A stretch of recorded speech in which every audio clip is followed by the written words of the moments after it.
ओम गुरुदेवा। नमस्कार मित्रों, आज मैं आप लोगों को ऋग्वेद के बारे में कुछ बताऊंगी। ऋग्वेद के कठिन श्लोक को किस प्रकार सरल करके समझा जा सकता है, इस बारे में व्याख्या करूंगी।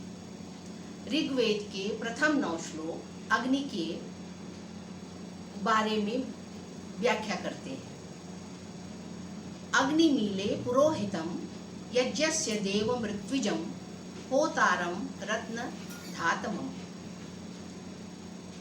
ऋग्वेद में बात करने से पहले आपको मालूम ही होगा कि ऋग्वेद ब्रह्मा के मुख से निकले हैं। ब्रह्मा के मुख से निकली हुई वाणी को हमारे मनीषी ऋषियों ने अच्छी तरह समझकर श्लोकबद्ध किया है। ये श्लोक बहुत छोटे किंतु गूढ़ रहस्यों से भरे हुए हैं।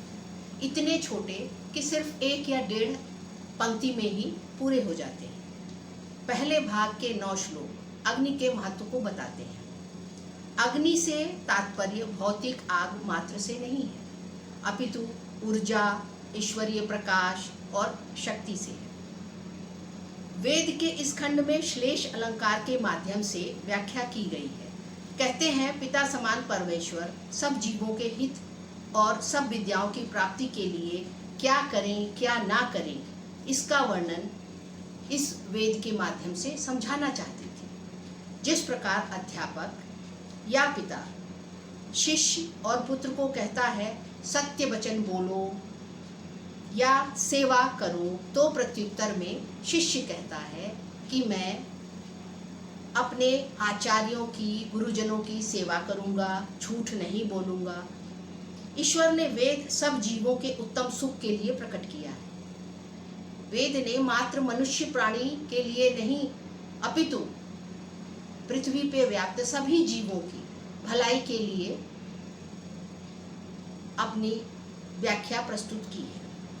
अग्नि से तात्पर्य परमेश्वर जो प्रकाश रूप है, तथा आग जो कि ताप और ऊर्जा उत्पन्न करती, दोनों से। पुरोहित और ऋत्विज से तात्पर्य आर्य लोगों से है। आर्य लोगों ने अश्वविद्या के नाम से शीघ्रता से गंतव्य तक जाने हेतु शिल्प विद्या उत्पन्न की। यहाँ मैं आपको बताना चाहूँगी कि ऋग्वेद में सिर्फ वेद किसी पुस्तक विद्या से नहीं, अपितु शिल्प विद्या का भी उल्लेख मिलता है।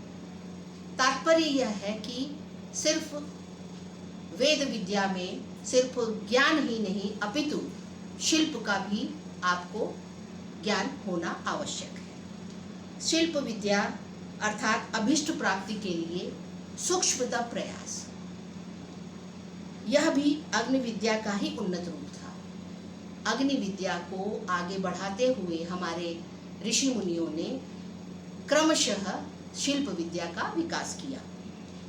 अग्नि का तात्पर्य स्व का प्रकाश, सब का प्रकाश और अनंत ज्ञानवान परमेश्वर का प्रकाश है। ज्ञातव्य हो कि सृष्टि के प्रारंभ से ही शिल्प विद्या, जिसे हम हाथ का हुनर भी कह सकते हैं, के प्रयोग पर बल दिया गया था।